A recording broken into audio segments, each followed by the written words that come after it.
bienvenidos a Revolution Church. En este momento hay 1.900 millones de musulmanes en el planeta. Así que el cristianismo aún es la fe más grande, la religión más grande del planeta hoy por identidad propia. Claro, no necesariamente quiero decir que eso sea cierto en términos de una fe salvadora real en Jesucristo, pero al menos por identificarse como cristianos, el Islam es la segunda religión más grande por identidad, pero eso es por ahora. La mayoría de los sociólogos e investigadores apuntan hacia un día en el transcurso de nuestras vidas en que el Islam superará al cristianismo como la religión más grande del mundo. Según el Pew Research Center, para el año 2050 musulmanes y cristianos estarán casi iguales, y para el año 2070, si se mantienen las tendencias actuales, el Islam será la religión más grande de la tierra. Ahora, eso no había sido cierto desde su inicio hace 1400 años. Entonces, ¿cómo está pasando eso? Bueno, de varias maneras, pero una de las que a menudo se pasa por alto son simplemente las tasas de natalidad a nivel mundial. La mujer promedio tiene 2.5 hijos, la mujer musulmana promedio tiene 3.1 hijos. En Europa, históricamente, mayormente cristiana, aunque ahora ya no, la mujer europea promedio no musulmana tiene 1.6 hijos. La mujer musulmana promedio en Europa tiene 2.6 hijos. Eso es un hijo completo más por mujer ocurriendo en cada generación. Eso no es una diferencia pequeña. Es un cambio tectónico. Y eso ni siquiera incluye la inmigración. Realmente está transformando a muchos países occidentales, pero consideren a los Estados Unidos. 6 millones de musulmanes estadounidenses y creciendo rápido en este país. El primer alcalde musulmán de la ciudad de Nueva York, como acabo de mencionar, tomó juramento en enero de este año. Y luego, por supuesto, está Israel, esa pequeña franja de tierra en el borde oriental del Mediterráneo, y todos los ojos del mundo están sobre ella. El 7 de octubre de 2023, Hamás irrumpió, hubo 1.200 muertos y el país ha estado en guerra desde entonces. Irán, Hezbollah, los Houthis, la hermandad musulmana, distintos sectores, distintas sectas, distintos países, pero todos comparten una postura similar hacia el Estado judío y también hacia Occidente. Ahora, para ser claros, el Evangelio no es un producto occidental.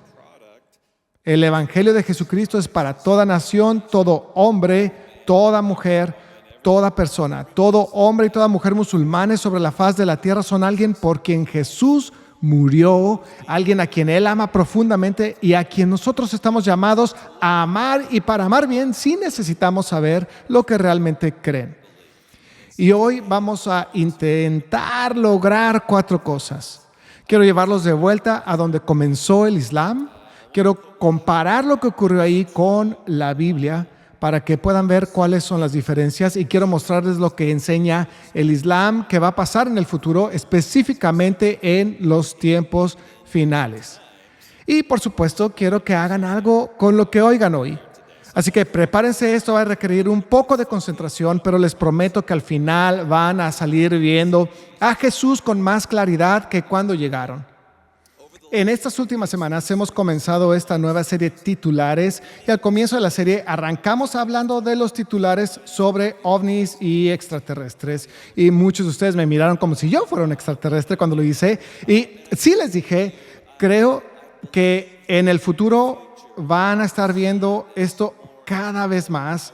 Yo pensaba en algo así como 1 década, 2 décadas, y jamás imaginé que en solo 2 semanas el gobierno de Estados Unidos haría la mayor y más inédita divulgación de archivos clasificados sobre ovnis y encuentros alienígenas que jamás se haya dado, y que el internet iba a estallar. Así que dije, Espíritu Santo, gracias por tu dirección.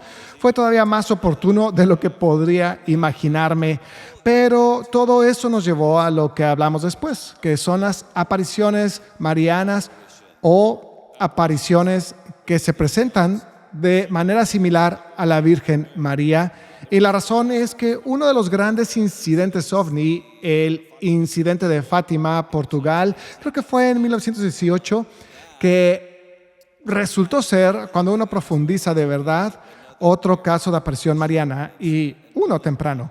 Este ángel se les aparece a esos niños pequeños y les dice que sigan reuniéndose el día 13 de cada mes por 6 meses seguidos y que ya saben, ella, la Virgen María, se iba a revelar y lo que se vio en el cielo es una gran parte del folclore ovni. Pero la raíz de todo era en realidad una historia de aparición mariana. Y de ahí pasamos a examinar este panorama mucho más amplio de muchos episodios de apariciones marianas. Una dama resplandeciente apareciendo con un mensaje para la gente, y el mensaje dado en las primeras historias, comparándolo con las escrituras, estaba muy desviado para quien discierne, pero era muy engañoso incluso para cristianos que no conocen profundamente las escrituras.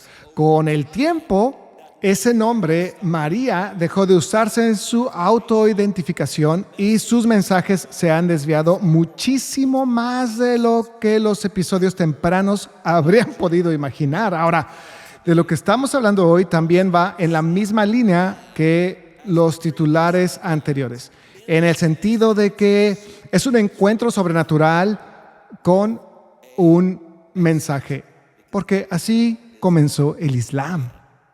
Así que volvamos a la cueva, una pequeña cueva en el monte llamado Kira, a 5 kilómetros de la ciudad de la Meca, en lo que hoy es Arabia Saudita.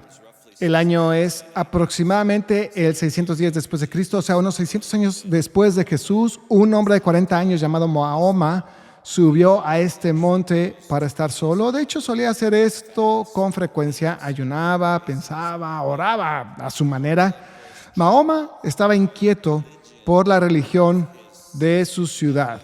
La Meca estaba llena de ídolos, 160 de ellos en un solo santuario llamado la Kaaba.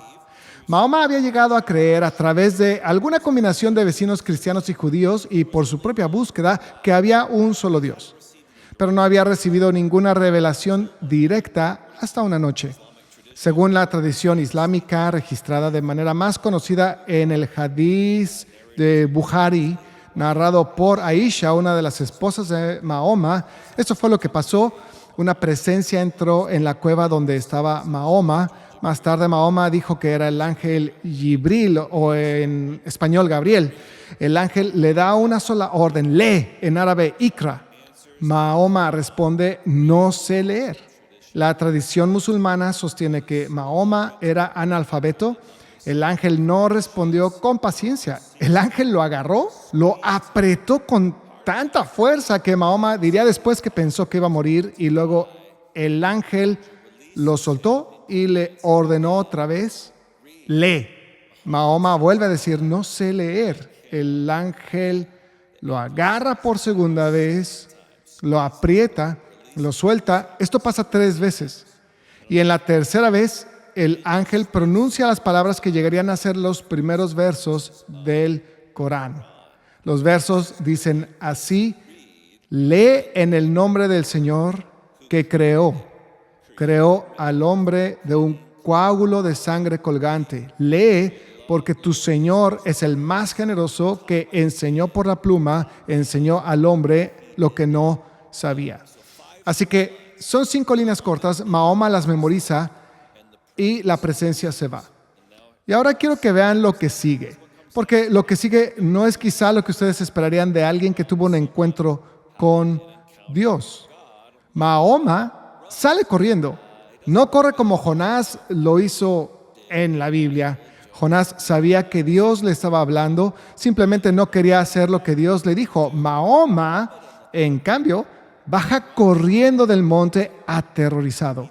No siente paz, no siente consuelo, está aterrado, perturbado. Llega a su casa con la piel erizada y le dice a su primera esposa, Yadilla, cúbreme.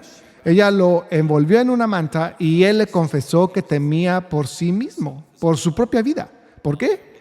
Las razones fueron registradas en las fuentes musulmanas tempranas. Temía haber sido tocado por un jinn. En la cultura árabe preislámica, un jinn era un ser espiritual como un demonio, y temía haber tenido este encuentro demoníaco y realmente haber perdido la razón. Y luego, en las mismas fuentes musulmanas, esto no es polémica cristiana. Mahoma temía que un demonio lo hubiera tocado y su esposa lo consoló. Ella era mayor que él, conocida por ser rica, conocida por ser sabia, y le dijo esto: Alá no te va a avergonzar. Tú eres amable con tu familia, eres honesto en tus negocios, atiendes a tus invitados. Entonces lo llevó con su primo. Su primo era un anciano llamado Waraka, y Waraka era cristiano, un cristiano nestoriano, pero no vamos a entrar en eso.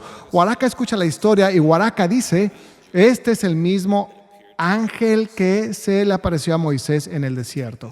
Así que piensen en esto. Fue un familiar cristiano quien oyó este relato y dijo: este es el mismo ángel que se apareció y reveló la Torá a Moisés. Y fue entonces cuando Mahoma aceptó esto como una revelación divina, porque un familiar cristiano dijo que era Gabriel. Y el profeta del Islam creyó en lo que dijo. Ese es el comienzo. Ahora, si alguna vez hubo una razón para detenerse antes de hablar y estar seguros de cómo están discerniendo y de lo que están aprobando o condenando, ciertamente sería esta. Un hombre cristiano le dice a Mahoma que este es de hecho el ángel que se apareció a Moisés, y el mundo nunca volvió a ser el mismo. Lo que siguió a este incidente para Mahoma fue una pausa, a veces llamada la fatra. Fue un periodo de días, quizás semanas, incluso meses, sin más revelaciones. Mahoma en ese tiempo cayó en una profunda depresión. Algunas fuentes dicen que incluso tuvo pensamientos suicidas. Volvió a subir a los montes, intentó tirarse de allí, y la voz regresó dando más revelación. Y luego, durante los siguientes 32 años de su vida, Mahoma recibió revelaciones. A veces se reporta que estaba envuelto en una manta, sudando. A veces oía un sonido como de campana. A veces él dijo que el ángel venía en forma humana. A veces las revelaciones corregían revelaciones anteriores. Esto es otro tema, pero algunas eran sobre oración, algunas sobre guerra, algunas sobre matrimonio. Una famosamente le da permiso a Mahoma para casarse con la esposa de su hijo adoptivo, y la recopilación de esas revelaciones en parte llega a ser el Corán y en parte llega a ser el Hadís, o los dichos transmitidos oralmente a lo largo del tiempo. Así que ese es, en resumen, el momento fundacional de la religión del Islam. La religión que 1 de cada 4 personas en la tierra seguirá para el año 2070 según las proyecciones. Un hombre en una cueva, aterrorizado, apretujado, huyendo con miedo, preguntándole a su esposa si había tenido un encuentro con un demonio, y consolado por un pariente cristiano que le explicó lo que probablemente había sido su experiencia. Ahora, ¿evaluamos algo como verdadero porque fue sobrenatural? Si aprendieron algo en esta serie, ya saben la respuesta a esto. Sabemos la respuesta: no. Ustedes no evalúan algo como verdadero porque sea sobrenatural. El 99% del mundo, si experimenta algo sobrenatural que sabe que no se puede explicar y nadie puede convencerlo de que no pasó, lo toma como verdadero porque fue sobrenatural. No evaluamos algo como verdadero solo porque sea sobrenatural. O sea, más de 500,000 de personas han tenido encuentros sobrenaturales con esta figura brillante parecida a María. Evaluamos algo como verdadero al confrontarlo con la palabra de Dios, de la cual Jesús mismo da testimonio hasta de cada tilde de ella. Y dice que si alguien anula aún el más pequeño de los mandamientos de la ley y los profetas, o sea, nuestro Antiguo Testamento, será llamado muy pequeño en el reino de los cielos. Claro, esa es una de las declaraciones menos favoritas de los llamados cristianos de letras rojas, pero el punto es que no sostenemos que las cosas sean verdaderas porque sean sobrenaturales. Las confrontamos con la palabra de Dios, y eso vamos a hacer hoy con las revelaciones dadas a Mahoma. No lo estamos haciendo para ser crueles, no lo estamos haciendo para burlarnos de nuestros vecinos musulmanes. Como cristianos estamos haciendo esto porque la Biblia en realidad nos manda a hacerlo. Primera de Juan 4:1: amados, no creáis a todo espíritu, sino probad los espíritus para ver si son de Dios, porque muchos falsos profetas han salido al mundo. Eso es un mandamiento. No es algo que debamos dar por hecho, no es algo que debamos aceptar sin más. Somos llamados a probar. Así que déjenme darles 3 pruebas bíblicas que debemos hacer cada vez que oímos algo que afirma ser una fuente de revelación divina. Aun si viene por medio de un cristiano, porque conocemos en parte y profetizamos en parte. Como cristianos hoy, y vamos a aplicar todo esto al encuentro en la cueva de Hira. Así que prueba número 1, ¿se alinea con el Evangelio o es contrario al Evangelio? Esto está en el capítulo 1 de Gálatas, versículo 8. Pero si a nosotros o un ángel del cielo os anunciara otro evangelio contrario al que os hemos anunciado, sea anatema. Pablo, escribiendo bajo la inspiración del Espíritu Santo, anticipa que esto va a pasar. Y dice que cuando pase, ya sea yo, alguien en quien ustedes confían mucho o un ángel del cielo, absolutamente no le crean, rechácenlo y déjenlo ser anatema. El Corán predica, y se los digo de una vez, un evangelio muy distinto del evangelio apostólico. Sura 471 del Corán: gente de la Escritura, hablando de cristianos y judíos, no exageréis en vuestra religión. No digáis de Alá sino la verdad, que el ungido, Jesús, hijo de María, es solamente el enviado de Alá y su palabra, que Él ha comunicado a María, y un espíritu que procede de Él. Creed pues en Alá y en sus enviados. No digáis 3, o sea, la Trinidad. Basta ya, será mejor para vosotros. Alá es solo un Dios, uno. Gloria a Él. ¿Cómo va a tener un hijo? Y Sura 5:17, no creen en realidad quienes dicen Alá es el ungido, hijo de María.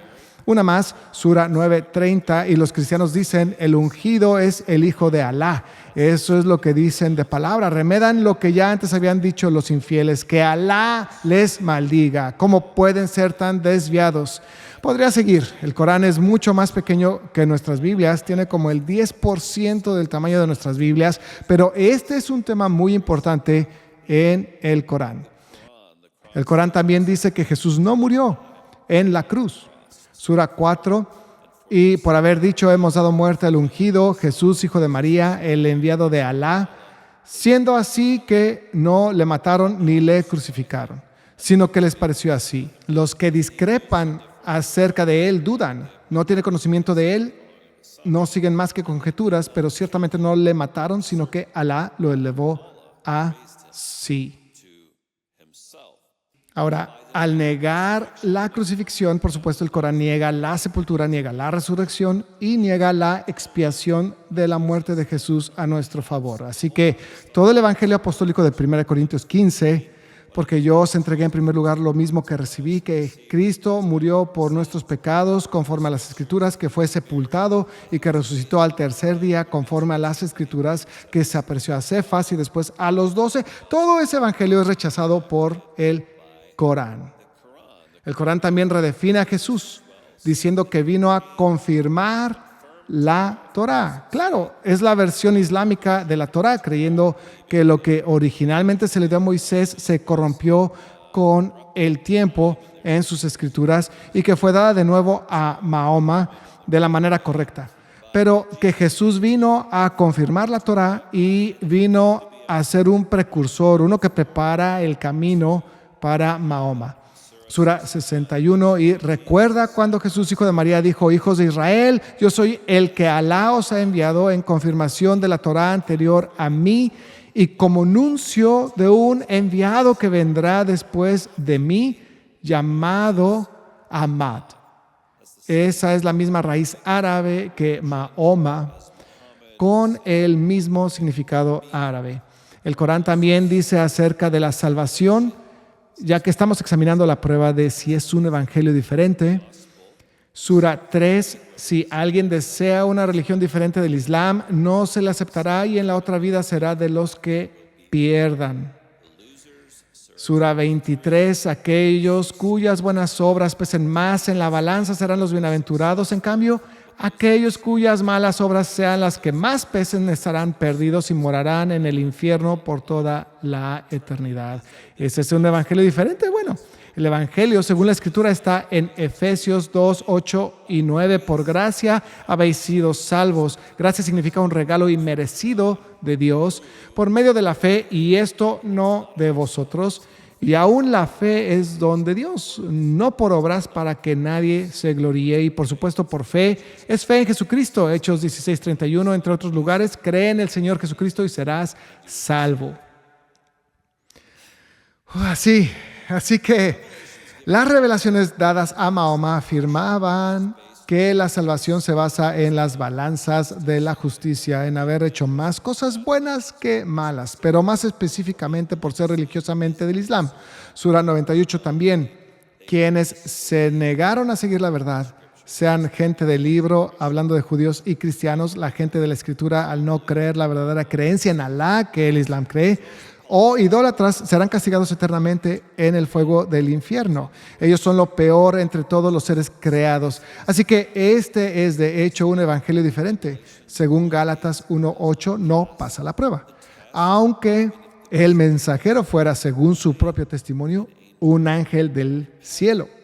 Segunda prueba, 2 Corintios 11:14, y no es de extrañar, pues aún Satanás se disfraza como ángel de luz, por tanto no es de sorprender que sus servidores también se disfracen como servidores de justicia. Así que el enemigo puede aparecer de muchas formas, tiene muchos disfraces, puede verse luminoso, puede verse resplandeciente, puede verse angelical, puede hablar palabras que a menudo suenan bíblicas y en parte suenan religiosas. Pero la prueba no es si algo parece sobrenatural, ni si algo suena religioso o moral en cierto sentido. No es si alguien sintió y experimentó santidad cuando tuvo el encuentro. La prueba es si lo que dijo se alinea con lo que Dios ya ha dicho en su palabra autoritativa, en la Biblia. El Islam en realidad reescribe tanto el Antiguo Testamento como el Nuevo Testamento, envolviendo toda la narrativa bíblica en apoyo del Islam, afirmando que esos dos textos fueron corrompidos y que este es el verdadero. Para que algo sea una verdadera revelación, tiene que estar en línea con la palabra de Dios, total y plenamente. Claro, es difícil hacer eso si niegas que la palabra de Dios es la palabra de Dios en absoluto.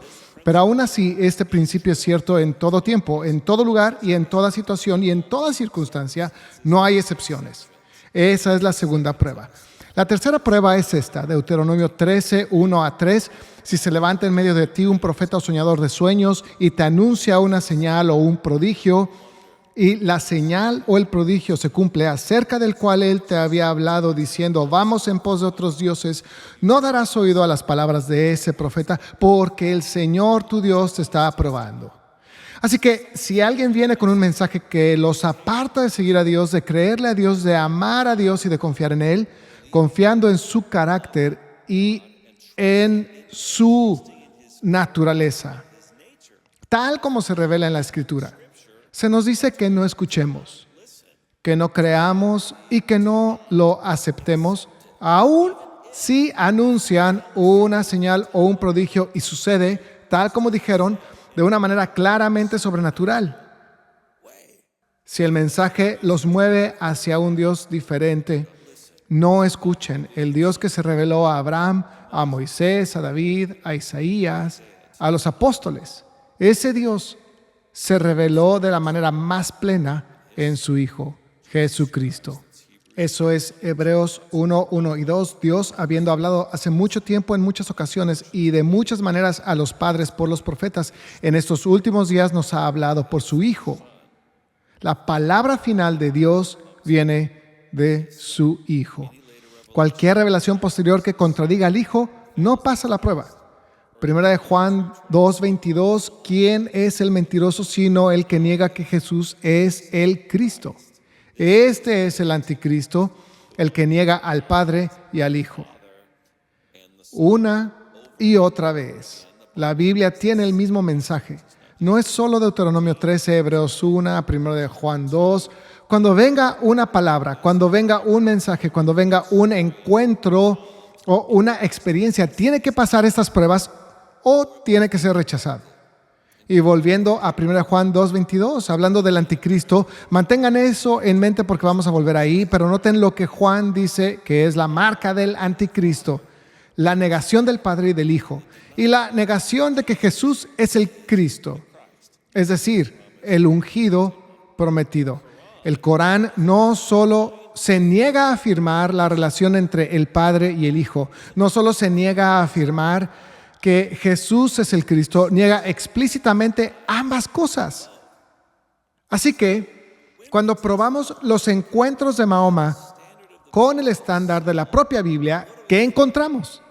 Encontramos a un hombre que al principio él mismo parecía haber sido tocado por un demonio. Encontramos un mensaje que contradice el evangelio apostólico.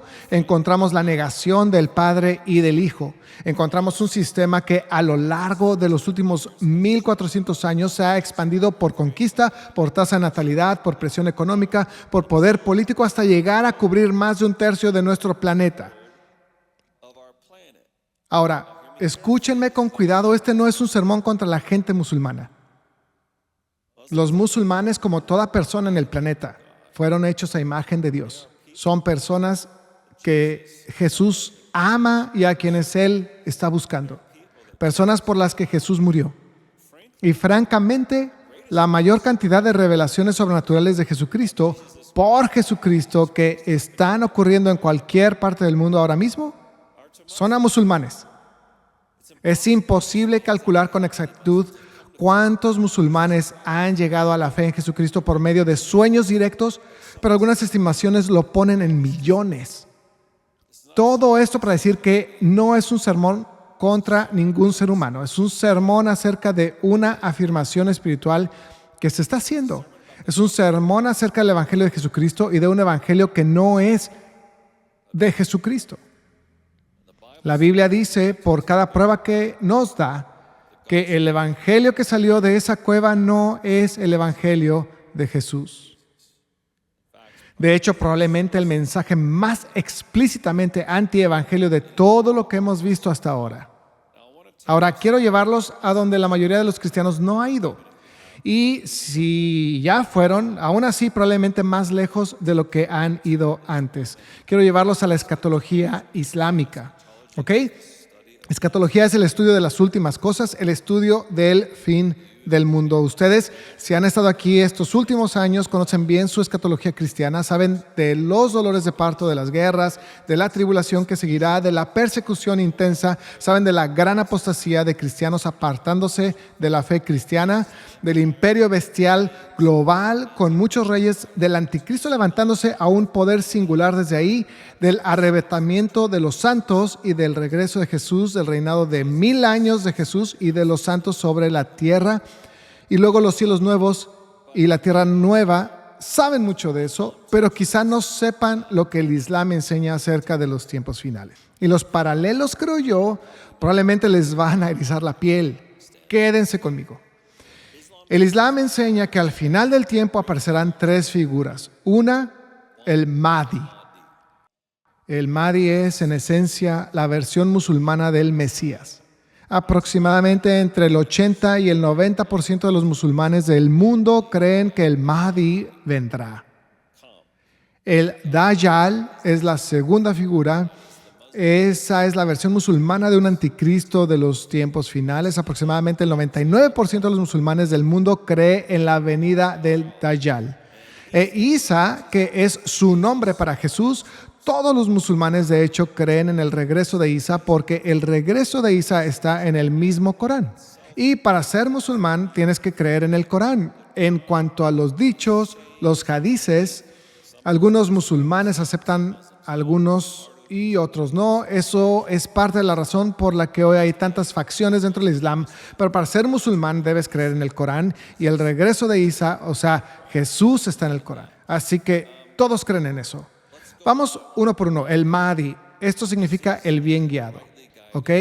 Es un futuro. Esto es lo que dice la profecía, todas las revelaciones a Mahoma que él transmitió oralmente hasta que fueron puestas por escrito, canonizadas, evaluadas y todo eso. Es un futuro, o él será un descendiente futuro de Mahoma, o sea, por linaje a través de su hija Fátima. Sí, dije Fátima otra vez. Caray, hemos oído mucho esa palabra. Y sí, el encuentro ovni que vimos antes, donde 70,000 personas estaban en la ladera y vieron todo aquello. Y ustedes vieron fotos de ellos en la ladera antes, que también resultó ser en realidad un caso temprano de aparición mariana. Justamente sucedió en un pueblo que llevaba el nombre de la hija de Mahoma, Fátima, una de las 4 damas santas del Islam. Eso no es accidental.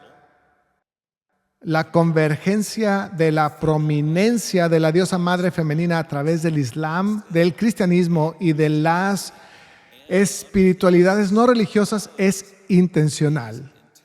Y cuando está en un lugar como ese, algo así como el incidente de Zaitún, Egipto, hablamos de cómo cada quien ve lo que quiere ver. Volviendo al tema, el Mahdi. Su nombre será el mismo que el nombre de Mahoma. El nombre de su padre será el mismo que el del padre de Mahoma. Así que su nombre, según la profecía, tiene que ser Mahoma ibn Abdullah. Aparecerá en un tiempo de máxima injusticia sobre la tierra. Será proclamado o aclamado en la Kaaba en la Meca, entre la Piedra Negra y la estación de Abraham. Sus seguidores se reunirán a su alrededor. Él llenará la tierra de justicia, así como había sido llenada de opresión. Va a gobernar por 7 años según la mayoría de las tradiciones. Algunos dicen 9, algunos manejan otros tiempos, pero la mayoría dice 7. La rama chiita del Islam, que son como 1 de cada 7 musulmanes, lleva esto más lejos. Para los chiitas, el Mahdi nació en el 869 de nuestro calendario, como el 12º imán, si lo recuerdo bien, y se ocultó en el 874 y ha estado vivo desde entonces por más de 1100 años, pero ha estado escondido por Alá en lo que llaman la ocultación, esperando el tiempo de su reaparición. Irán, la República Islámica de Irán, el país que financia a Hamas, a Hezbollah y a los hutíes, está construida sobre esta doctrina en particular. El régimen actual en Teherán cree que todo lo que hace está preparando el camino para que regrese el Mahdi. Sí. Ese es el país con el arma nuclear. Ese es el país que quería borrar a Israel del mapa. No es una idea marginal en su ideología de Estado. Es la ideología del Estado. Así que se supone que el Mahdi surgirá de un tiempo de agitación global y establecerá paz por un periodo de 7 años. Los que piensan bíblicamente están prestando atención, porque eso suena a lo que se nos dijo en Daniel 9 que hará el anticristo. Ese es el Mahdi. Pasemos al Dajjal. El Dajjal es como la versión islámica de nuestro anticristo. Como cristianos, Dajjal significa engañador. Es el engañador, el mentiroso. Es descrito en la literatura de los hadices con bastante detalle, en algunos lugares como un joven que será de tez rojiza y ciego de un ojo, con las letras árabes que deletrean incrédulo en su frente. Para ser claros, hay muchos dajjales en el Islam, 32 para ser específicos, pero existe la creencia en este particular dajjal final. Algunos eruditos musulmanes creen y enseñan que lo del ojo podría ser metafórico, como ceguera espiritual.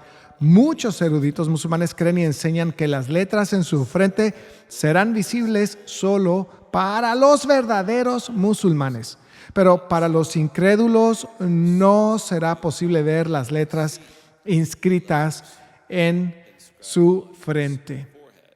Pero se profetiza que este Dajjal final hará falsos milagros, incluyendo traer lluvia, traer sequía y aparentar resurrección. No podrá entrar en las ciudades de la Meca y Medina y es bastante poderoso. Vamos a volver a esto porque el mismo Mahdi no puede vencerlo. El mismo Mahdi no puede matarlo y en algunos de los hadices se dice específicamente que sus seguidores serán judíos. Siguiente, pasemos a Isa. Aquí es donde las cosas de verdad se vuelven sorprendentes. El Islam enseña que Jesús está en el cielo ahora mismo, que Jesús no murió, Alá lo ascendió y que Jesús va a regresar a la tierra. Y sus tradiciones, registradas en las colecciones de hadices de Bukhari y Muslim, Jesús desciende sobre un minarete blanco en el este de Damasco, vistiendo 2 prendas amarillas. Sus manos descansan sobre las alas de 2 ángeles y cuando baja la cabeza, caen gotas como perlas.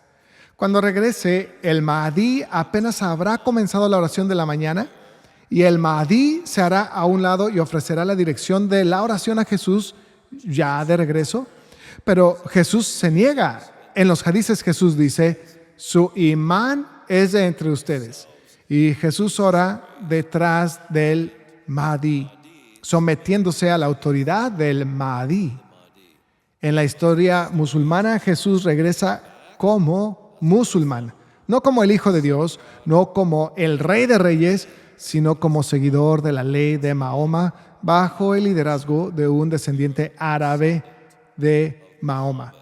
Y luego Jesús, en la historia musulmana, va tras el Dajjal. Se necesitaba a Jesús porque el mismo Mahdi no podía vencer al Dajjal. Jesús es quien va a atraparlo en la puerta de Lod. Ese es un lugar real. Lod es un pueblo en el centro de Israel, hoy cerca de Tel Aviv, no tan lejos de Jerusalén. Jesús va a derrotar al Dajjal con una lanza y luego Jesús reina, pero reina como un gobernante musulmán. Se profetizan 3 cosas que hará. Va a quebrar todas las cruces, matará a todo cerdo y va a abolir la jizya. ¿Qué significa esto? ¿Va a romper todas las cruces? Sí, cruces cristianas. Ellos creen que cuando Jesús regrese va a quitar las cruces de las iglesias, de las tumbas y de los collares cristianos, esencialmente liberando al mundo de ese falso seguimiento de sí mismo. Matará al cerdo. Comer cerdo ha sido la mayor diferencia cultural entre cristianos y musulmanes que viven en el mismo lugar, y la abolición de la jizya. La jizya era un impuesto sobre los cristianos y los judíos que vivían en territorios controlados por el Islam, permitiéndoles mantener su identidad como judíos y cristianos, pero tenían que pagar un impuesto. Él va a abolir eso, lo que significa que ya no habrá opción de seguir siendo judío o cristiano. ¿Y quién va a lograr eso? El Jesús retornado es quien va a lograr eso. Lo que básicamente significa hacerse musulmán o morir.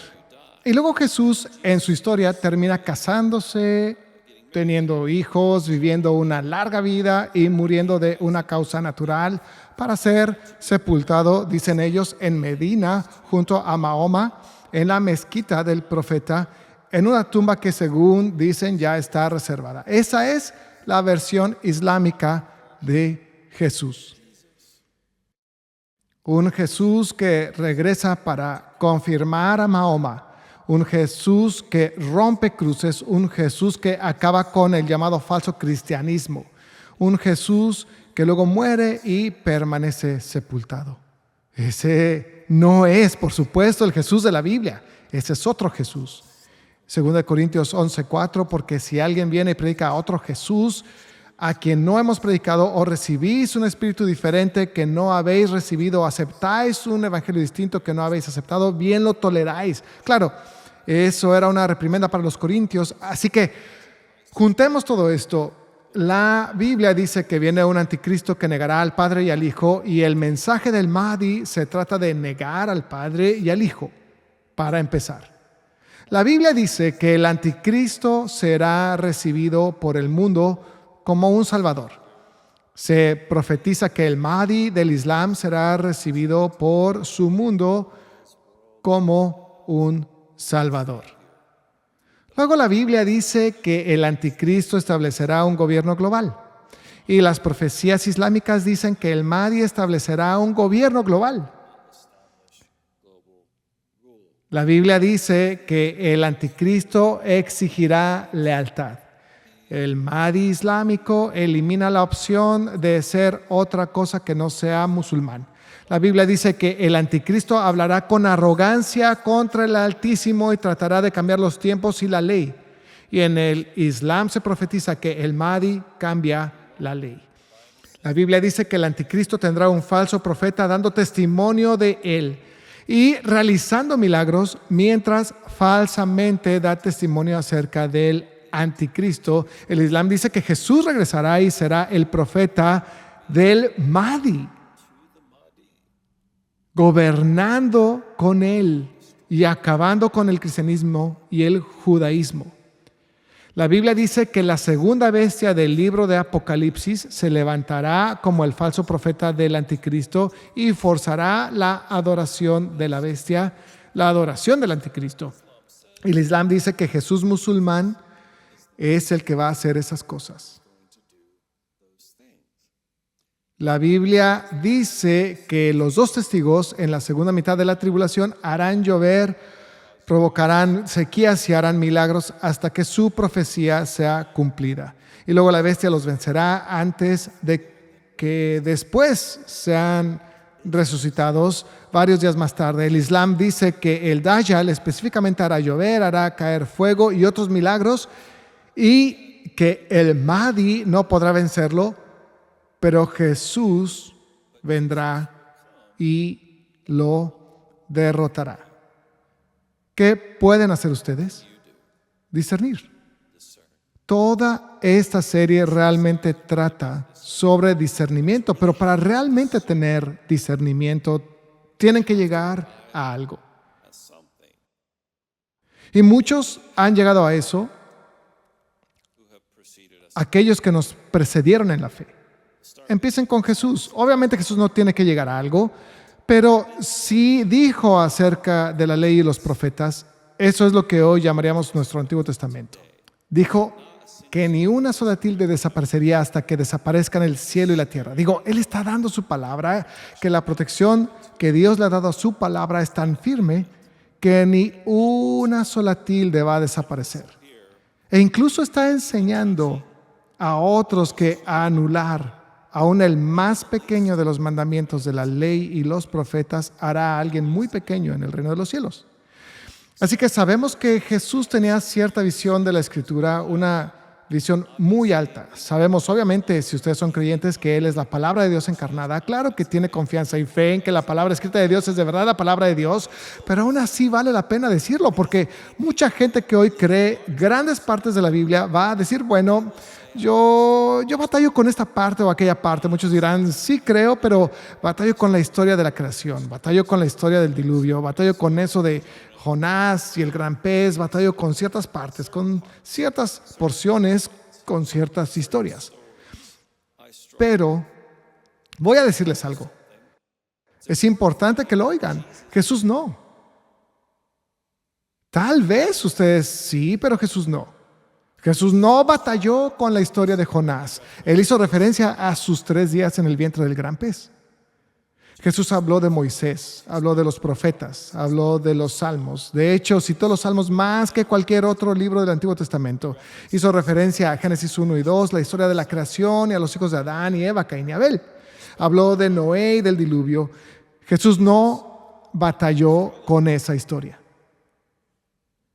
Tampoco batalló con la historia de Lot y Sodoma y Gomorra, ni con Abraham, Isaac y Jacob. Mencionó la zarza ardiente, los 10 mandamientos, el maná en el desierto. Citó Levítico, citó Números, citó Deuteronomio, citó a David, a Elías, a Eliseo.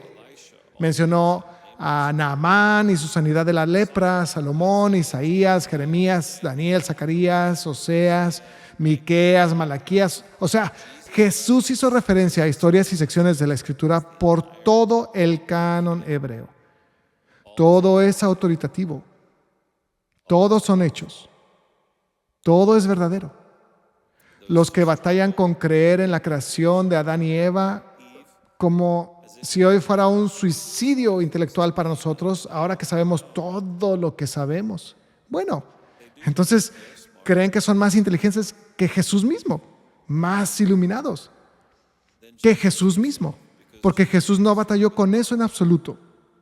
Y los que batallan con creer la historia del Éxodo, la historia de Jonás, la historia del diluvio. Tienen que ser honestos consigo mismos. Creen que son más inteligentes y más iluminados que Jesús. Porque Él no. Jesús tenía fe completa en las Escrituras, como la palabra de Dios. ¿Y qué hay de aquellos que Jesús usó para cambiar al mundo? Pablo el apóstol. Bueno, Pablo es el que dijo que toda la Escritura es inspirada por Dios. Toda la Escritura es inspirada por Dios. Él tenía completa fe en toda ella, no en parte de ella.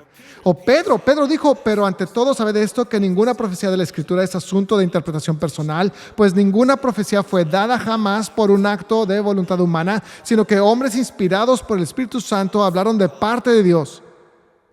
Sobre ese testimonio de ese hombre, Jesús edifica su iglesia. Él tenía fe completa, confianza completa en la totalidad de la palabra de Dios. Y por supuesto la Escritura está llena de los santos viviendo y edificando sus vidas sobre las Escrituras que habían sido reveladas antes de ellos. Pero pocos preguntan, ¿cómo llegaron a este punto? ¿Cómo llegaron a tener una fe inquebrantable en que las Escrituras son de hecho la palabra de Dios autoritativa e inerrante? Esa es una pregunta muy importante porque Jesús de hecho dice, miren, ustedes pueden llamarme Señor, Señor todo el día. Pero si no hacen la voluntad de mi Padre, sino su maldad, estarán destinados para el fuego, aunque me hayan llamado Señor. Aunque quizá hayan hecho algunos milagros en mi nombre. Si ustedes piensan que la fe en mí como Señor viene con algo distinto a realmente someter la totalidad de su vida a mí como su Señor, entonces están haciendo una gran redefinición de términos. ¿Ven?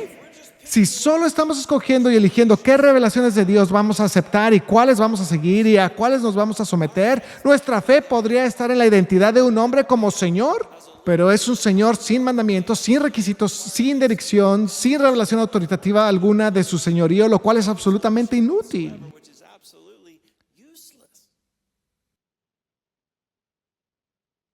Si ustedes escuchan la unción sobre Billy Graham, ¿alguna vez han oído hablar a Billy Graham?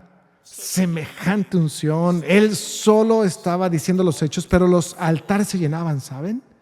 La gente corría hacia la fe. Si lo escuchan, una de las cosas que van a notar es que cree hasta los huesos cada palabra que dice. La dice con fe completa, con completa confianza en la palabra de Dios. Pero no todo el mundo entiende que no siempre fue así. Él mismo estaba rodeado de personas que le decían, no, la ciencia lo demuestra y la psicología lo demuestra y la arqueología demuestra que esto no puede ser verdad.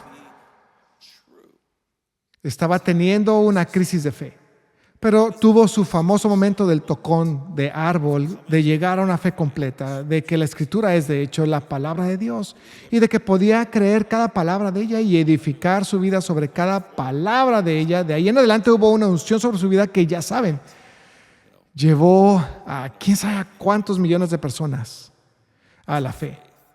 Tenía una seguridad inquebrantable, inamovible, de cosas no vistas, pero dichas, lo cual es fe bíblica. Y quiero hablar de esto tanto como podamos porque yo puedo hacer apologética con ustedes todo el día. Me encanta estudiar estas cosas, me encanta hablar de estos temas. Aquí hacemos bastante apologética abordando la ciencia, abordando a la arqueología y a la historia de frente con hechos. Me encanta y es bueno y tiene su lugar. Pero aquí está el asunto. Los hechos pueden ser y serán producidos fraudulentamente.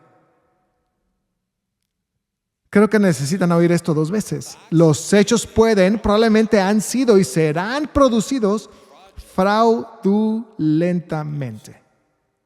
Si su fe está en los hechos, van a ser presa fácil del engaño que viene. Si su fe está en los hechos, serán engañados por lo que viene. Amen los hechos, absolutamente. asegúrense de que sí sean hechos. Busquen la verdad, pero la fe en realidad no es fe en los hechos. Esa no es fe bíblica. La fe se sostiene en lo que Dios dice. Y sabe que eso es más verdadero que cualquier cosa que yo pudiera ver. Esa es la fe bíblica. La fe bíblica al final será demostrada como correcta. Y para llegar a la fe es un regalo de Dios. Leímos ese pasaje antes y la fe viene por oír la palabra de Cristo. Específicamente la palabra rema de Cristo, la palabra hablada de Cristo. Para obtener fe, para tener fe. Sí tienen que responder al regalo cuando Dios se los da, pero tienen que recibir ese regalo de Dios para tenerlo. Tienen que estar de acuerdo con Él. Si eligen edificar su vida sobre eso, hay una parte que a ustedes les toca. Pero viene de Él y viene por el oír. Lo que eso significa y lo que estoy diciendo es que necesitan pedírselo a Dios. Si quieren tener esa clase de fe inquebrantable, firme, que se sostiene en lo que Dios dice y no cae por lo que ve, tienen que pedírsela a Dios. Tienen que tener su momento del tocón de árbol de Billy Graham. Eso es decir, Dios, te lo pido.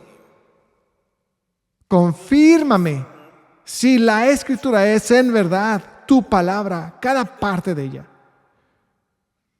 sobre la cual puedo jugarme la vida y saber que será aprobada como verdadera y reivindicada como tal en el día final. Porque, Señor, si tú lo confirmas, ignoren la primera parte si no van en serio con la segunda. Señor, si tú lo confirmas, voy a vivir mi vida completamente por fe y no voy a despreciar toda una vida en la duda. No lo voy a hacer. Porque una vida de duda no puede producir el reino de Dios que solo viene por la fe. Una vida de duda no puede heredar las promesas aquí o después, porque solo se heredan por la fe. Una vida de duda no puede agradar a Dios, que solo puede ser agradado por la fe. Así que si tú me lo confirmas, yo voy a responder y no voy a pasarme la vida entera vacilando y siendo llevado por cada cosa nueva que alguien me ponga enfrente de los ojos. No lo voy a hacer. ¿Ven? El discernimiento tiene que tener fe en la palabra de Dios. No pueden hacerlo sin eso. También tiene que haber devoción a la palabra de Dios, pero tiene que haber fe en la palabra de Dios.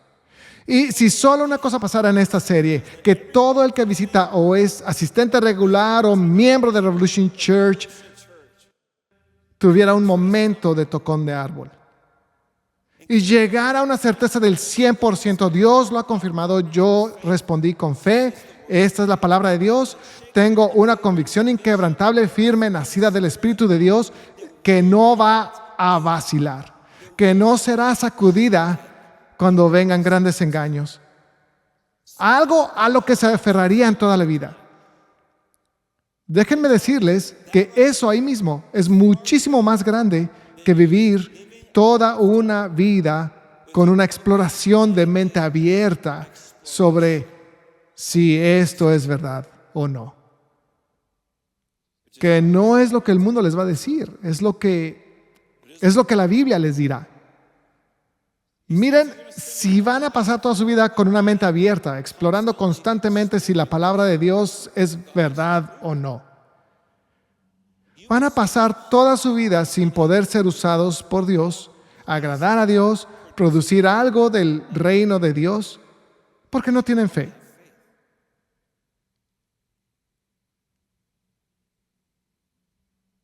¿Qué pasaría si todo un ejército de pequeños revolucionarios tuviera una fe inquebrantable, firme, y dijeran, voy a edificar mi vida sobre esto? Fe. Esta serie sería un éxito total. ¿Han tenido su momento del tocón de árbol? Iglesia, yo sí. Lo recuerdo. En la universidad y en el posgrado, yo estaba rodeado de eruditos, de supuestos eruditos cristianos, gente inteligente, más que yo. Simplemente deconstruyendo una página a la vez. todo en dirección a un punto donde ya no quedaba evangelio. Y yo podía ver y percibir que el Espíritu de Dios se apartaba de mí, se apartaba de cualquiera que iba por ese camino. Y yo lo sabía, pero el Espíritu mismo me ha dado testimonio y me sigue dando testimonio de que esta es su palabra. Y voy a dejar de explorar para discernir si de verdad es o no la palabra de Dios y simplemente voy a responder con la fe que Él me ha dado. Y cuando hice eso, quedó resuelto. Y ha quedado resuelto de una vez por todas desde entonces. Lo creo cada palabra. Y mientras camino por fe en su palabra, su Espíritu me lo sigue confirmando. Y mi ánimo para ustedes es que si dicen, todavía no tengo eso del todo, búsquenlo. Es un regalo de Dios, viene por el oír. Así que necesitan recibirlo de Él. Y si queremos recibir, ¿qué tenemos que hacer? Pedir.